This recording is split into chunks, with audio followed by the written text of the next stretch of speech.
ebintu ebimu ebadde ebikulu mu kalulu kano ebadde media nabagamba mu kalulu konna media zitakinga interest zibeera forced okutakinga side okusobola okufuna visibility mu kalulu. Bw'olabanga abantu bonna bali ku Bobi Wine otusalawo okutwala Museveni si lwakuba nti oyinza obba omwagala nnyo ne lwakuba nti n'abasaidi ya Museveni nabo beetaaga okumanya ekigenda mu maaso then n'abasaidi ya Bobi Wine beetaaga okufunayo gwe bavuma kubanga visibility olumu ebeera ne mu toka beat ng'oli akwogerako.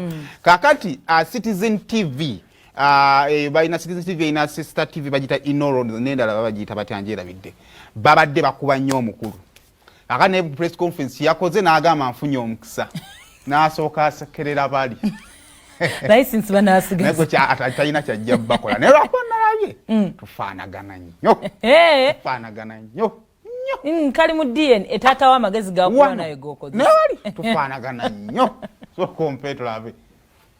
Yes. Yes. We understand that from the Constitution, Chapter 9, Article 141, the President shall be summoned the first Tuesday after 7. There are many things, Njenga, Wamboi. And how is Inoro, by the way?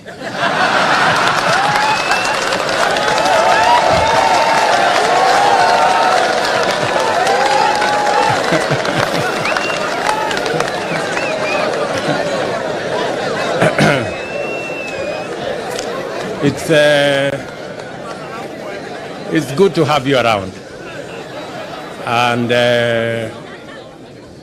I want to promise you that you will be treated equally like all other Kenyans. I know sometimes people think the people who really fought hard against us that we have grudges. We don't. We are Democrats, and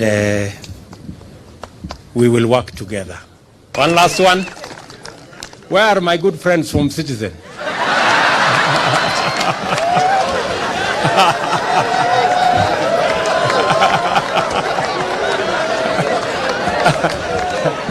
No, it was...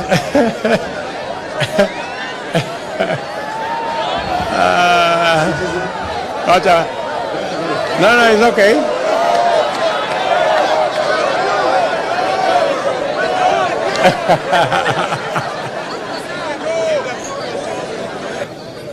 Congratulations on your win, Mr. President. Thank you. My name is Brenda Wanga from Citizen TV. I know you have said you will give a comprehensive statement later on. Thank you very much. I think it's a fair question. And how is my good friend Leto, by the way?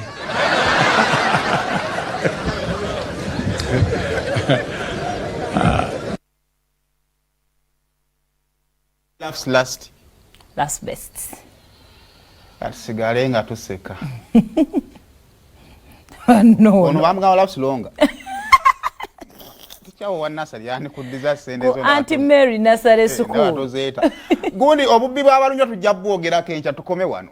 Omwana oyo. Olutambula mu ba celebrities. Na comeback seeding. Tokwata ku remote yo. Sigala ku BBS Telefina. Tukuwa otambula mu ba celebrities.